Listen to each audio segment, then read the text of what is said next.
Hello! Hi అండి అందరికీ.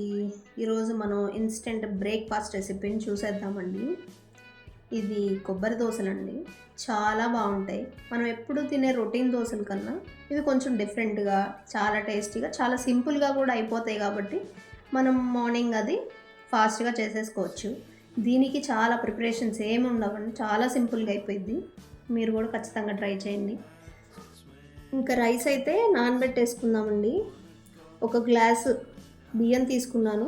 మంచిగా వాష్ చేసి 1 అవర్ గానీ, కనీసం హాఫ్ అన్ అవర్ గానీ నానబెట్టేసుకోవాలి. మీకు టైం ఉంటే నైటే నానబెట్టేసుకున్నా ఇంకా మంచిదే.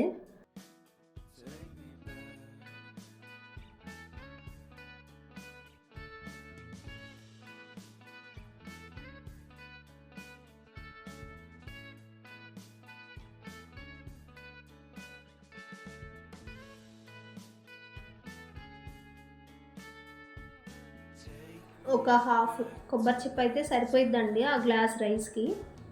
ఇవి చిన్న చిన్న ముక్కలుగా కట్ చేసుకోవాలి. కావాలి బయటగా రావాలి దోసలంటే ఆ పైన కొంచెం బ్రౌన్ కలర్‌దంతా తీసేయాలి. నేనైతే అలాగే వేశాను.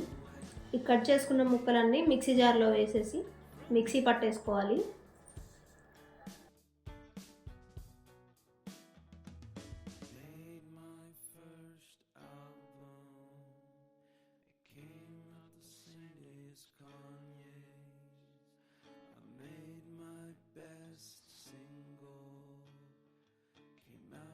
ఇందులోనే ముందుగా నానబెట్టేసిన బియ్యాన్ని కూడా వేసి మిక్సీ పట్టేసుకుందామండి.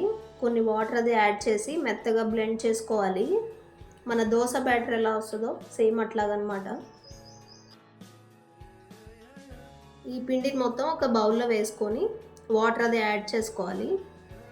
వాటర్ మనకి ఎక్కువే పడతాయి. రవ్వ దోసకి ఎలా అయితే కలుపుకుంటామో పలుచగా అలాగే కలుపుకోవాలండి.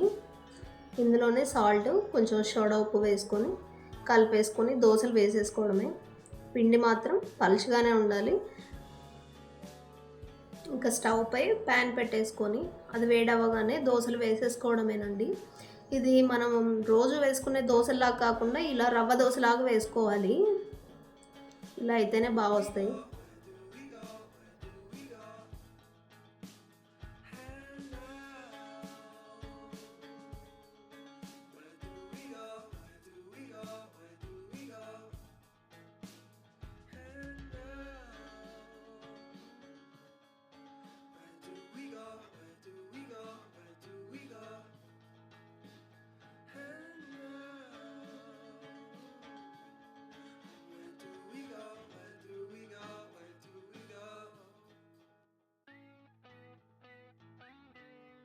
ఇంకా మిగిలిన దోసలన్నీ ఇలా వేసేసుకోవాలి. దీనికి కాంబినేషన్‌గా చట్నీ, టమాటో రోటి పచ్చడి అయితే చాలా బావుంటదండి. మీరు కూడా తప్పకుండా ట్రై చేసి టేస్ట్ ఎలా ఉందో నాకు చెప్పండి.